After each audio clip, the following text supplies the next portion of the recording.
امام شافعی، جی ہاں، جن کا نام محمد ہے، محمد بن ادریس الشافعی، یعنی امام شافعی کے نام سے وہ مشہور ہیں۔ تو امام شافعی رحمہ اللہ تعالیٰ کا حافظہ، ان کو اللہ رب العزت نے جو صلاحیت دی تھی، جس طرح سے اللہ رب العزت نے ان سے اپنے دین کا کام لیا، اس کے بارے میں چند ایک باتیں جو ہیں وہ آپ کے گوش گزار کرنا چاہتا ہوں۔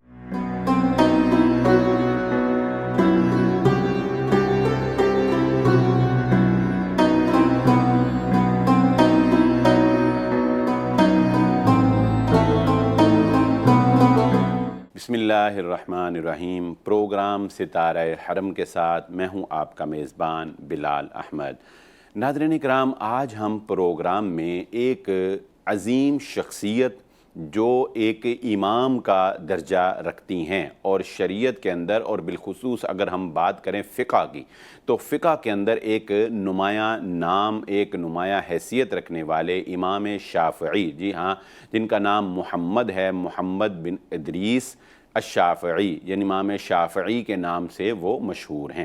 تو امام شافعی رحمہ اللہ تعالیٰ کا حافظہ، ان کو اللہ رب العزت نے جو صلاحیت دی تھی، جس طرح سے اللہ رب العزت نے ان سے اپنے دین کا کام لیا، اس کے بارے میں چند ایک باتیں جو ہیں وہ آپ کے گوش گزار کرنا چاہتا ہوں۔ ان عظیم لوگوں کا تعارف، ان عظیم لوگوں کی خدمات، ان عظیم لوگوں کے کارہائے نمایاں جو ہیں، یہ ہمارے دلوں میں ہر وقت زندہ رہنے چاہیے۔ یہ ہمیں اپنی آنے والی نسلوں کو یہ منتقل کرنے چاہیے۔ یہ کمالات، یہ ہیروز ہیں، یہ ہمارے اسلام کے وہ ستارے ہیں، وہ چمکتے ستارے ہیں کہ جن کی روشنی سے آج ہم دین کو سمجھ رہے ہیں، دین پر عمل پیرا ہیں، دین ہم تک پہنچا ہے۔ تو بہرحال امام شافعی رحمہ اللہ تعالیٰ کو اللہ رب العزت نے اس قدر باکمال حافظہ جو ہے وہ عطا کیا تھا کہ امام شافعی رحمہ اللہ تعالیٰ، جو کہ مکہ کے رہنے والے تھے، تو مکہ سے سفر کر کے یہ مدینہ میں امام مالک رحمہ اللہ تعالیٰ، جو کہ مسجد النبوی کے اندر درس حدیث دیا کرتے تھے، تو امام شافعی یہاں سے مکہ سے سفر کر کے، جب کہ آپ کی عمر کوئی تقریباً 14 سال کے قریب لگ بھگ تھی، مدینہ منورہ جو ہے وہ تشریف لے گئے تاکہ وہ امام مالک رحمہ اللہ تعالیٰ سے درس حدیث جو ہے وہ حاصل کر سکیں۔ یہاں پر یہ بات بھی میں گوش گزار کرتا چلا جاؤں کہ امام شافعی رحمہ اللہ تعالیٰ مکہ سے جب مدینہ گئے تو تقریباً 7 دن کا یہ سفر تھا۔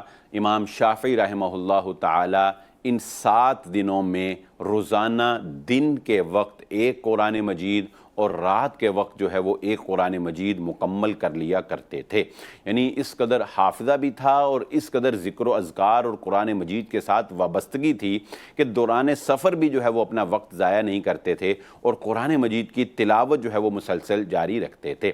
تو امام مالک جب مدینہ کے اندر مسجد النبوی میں تشریف فرما تھے اور درس حدیث دے رہے تھے، تو امام شافعی رحمہ اللہ تعالیٰ مسجد النبوی میں پہلی مرتبہ داخل ہوئے۔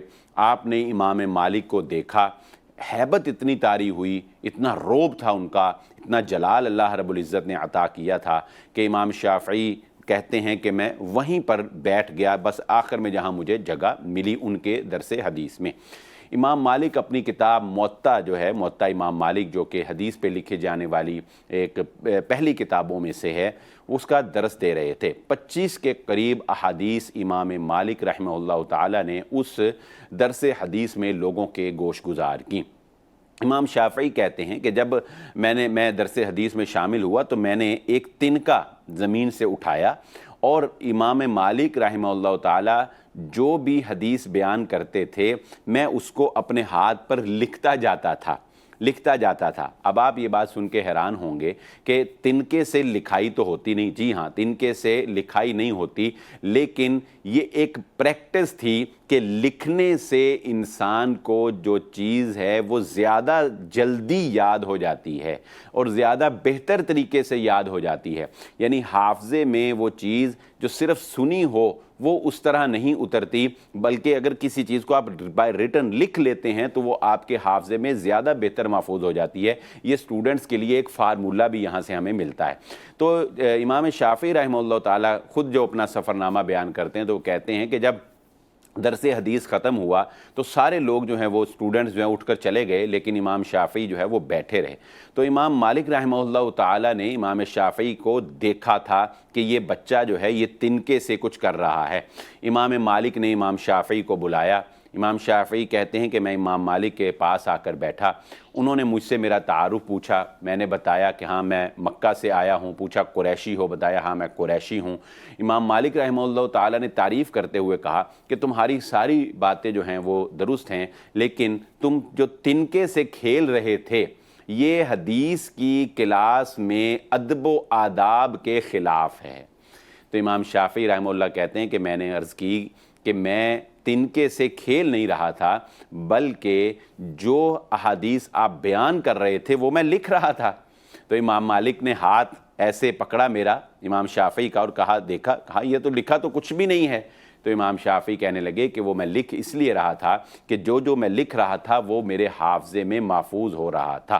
تو امام مالک کہتے ہیں کہ اچھا جو میں نے احادیث بیان کی ہیں وہ تم سناؤ اگر تمہیں یاد ہیں۔ تو امام شافعی کہتے ہیں کہ میں نے سند کے ساتھ، باقاعدہ سند کے ساتھ 25 کے قریب احادیث جو اس درس حدیث میں امام مالک نے اپنے طالب علموں کے سامنے رکھی تھی وہ میں نے زبانی ہی سنا دی۔ یعنی اس قدر اللہ رب العزت نے حافظہ دیا تھا کہ ایک مرتبہ جو ہے وہ سنی اور یاد ہو گئی۔ لیکن اگلا واقعہ اس سے بھی زیادہ حیران کن ہے۔ تو امام مالک رحمہ اللہ تعالی امام شافعی کو پھر اپنے ساتھ اپنے گھر لے گئے اور اپنی شاگردی میں گویا لے لیا، اور بہت زیادہ محبت اور بہت زیادہ الفت، حتیٰ کہ مال و متاع بھی دیا، حتیٰ کہ پوری موطا جو ہے وہ امام شافعی رحمہ اللہ تعالی نے پھر وہاں پر حفظ کر لی۔ اگلا واقعہ جو ہے وہ ہمیں سبق بتاتا ہے کہ کس طرح اللہ رب العزت نے اپنے اس مرد درویش کو ایک باکمال جو ہے وہ حافظہ دیا تھا۔ امام شافعی کی زندگی کا ہی پھر ایک واقعہ ہے کہ پھر یہ حدیث کے علم کے حصول کے لیے عراق چلے گئے۔ تو عراق میں امام ابو حنیفہ رحمہ اللہ کے شاگرد جو امام محمد تھے ان کے پاس ایک رات گزارنے کا ان کو اتفاق ہوا۔ اس رات امام محمد نے اپنی ایک کتاب جو ہے وہ ان کو پڑھنے کے لیے دی۔ تو امام شافعی کہتے ہیں کہ میں نے ایک رات میں وہ ساری کتاب جو ہے وہ حفظ کر لی، پڑھ لی اور حفظ ہو گئی۔ اگلے دن امام محمد جب مسجد میں وہ درس دے رہے تھے تو انہوں نے اپنی اسی کتاب کا ایک مسئلہ بیان کیا جو کہ ان سے سہو ہو گیا، یعنی ان کو بھول گیا، انہوں نے غلط بیان کر دیا۔ تو امام شافعی کہتے ہیں کہ جب انہوں نے غلطی کی تو میں نے اسی وقت ان کو ٹوکا اور ان کو بتایا کہ آپ نے یہ مسئلہ غلط بیان کیا ہے، اس کے نیچے والا اوپر والا یہ مسئلہ، درمیان میں آپ نے یہ مسئلہ ذکر کیا اور اس میں یہ غلطی ہے۔ وہ کہتے ہیں کہ انہوں نے اسی وقت اپنا نسخہ منگوایا اور نسخہ منگوا کر دیکھا تو واقعی امام شافعی کی بات درست تھی اور جو لکھا ہوا تھا وہ درست تھا اور امام محمد سے غلطی ہو گئی تھی۔ تو یہ حیران کن بات جو ہے امام محمد کو اور زیادہ اس نے حیران کر دیا کہ ایک نوجوان نے ایک رات کے اندر مسائل سے بھری ہوئی کتاب جو ہے اس کو حفظ کر ڈالا۔ بہرحال اس طرح اللہ رب العزت نے ان کو پھر مقام دیا، ان کو عزت دی۔ خلیفہ ہارون رشید کے دور کے اندر ہارون رشید نے ان کو اپنے دربار میں بلایا، عہدے دیے۔ بالآخر یہ پھر واپس جو ہے مدینہ چلے گئے امام مالک کے پاس، اور پھر اس کے بعد یہ مکہ چلے گئے۔ تو ایک طویل سلسلہ ہے خیر یہ، لیکن یہ دو واقعات آپ کے گوش گزار کرنے کا مقصد کیا ہے کہ اللہ رب العزت نے اپنے بندوں سے جن سے دین کا کام لیا ان کو کس طرح کی صلاحیتوں سے نوازا تھا۔ اللہ رب العزت سے دعا ہے کہ اللہ تعالیٰ ان کے اوپر کروڑوں رحمت نازل فرمائے اور اللہ تعالیٰ ہمیں بھی ان کے نقش قدم پر چلنے کی توفیق عطا فرمائے۔ اسی کے ساتھ پروگرام ستارہ حرم کا وقت ختم ہوا چاہتا ہے۔ اپنے میزبان بلال احمد کو اجازت دیجیے۔ اللہ حافظ۔